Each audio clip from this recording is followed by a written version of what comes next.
नमस्कार, माझे नाव ज्योती रुपेश मोरे.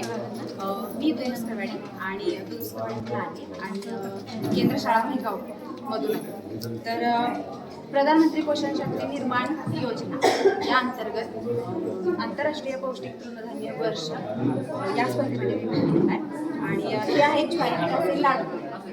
तर यासाठी खूप काही जास्त साहित्य लागत नाही किंवा जास्त वेळही लागत नाही. पद्धतही खूप सोपी आहे आणि अन्नामध्ये पौष्टिक घटक आहे कर्बोदके आणि फायबर.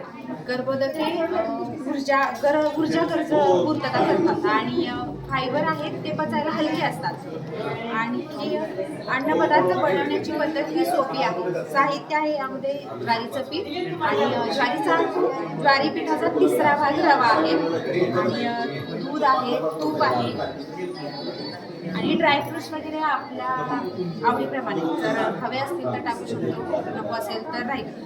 तेल वगैरे नाही वापरलं आहे, पूर्ण तुपामध्ये आहे आणि थोडंसं चवीनुसार मीठ टाकलं जातं लाडू म्हटलं आणि त्याचा कलर खूप सुंदर येतो. असा काळपट किंवा वेगळा नाही येत, असा गोल्डन कलर येतो. त्यामुळे मुलांना आवडतंही, दिसायलाही छान आहे, त्यामुळे ते खातात आणि पौष्टिक आहे आणि पचायलाही हलका. थँक्यू. धन्यवाद.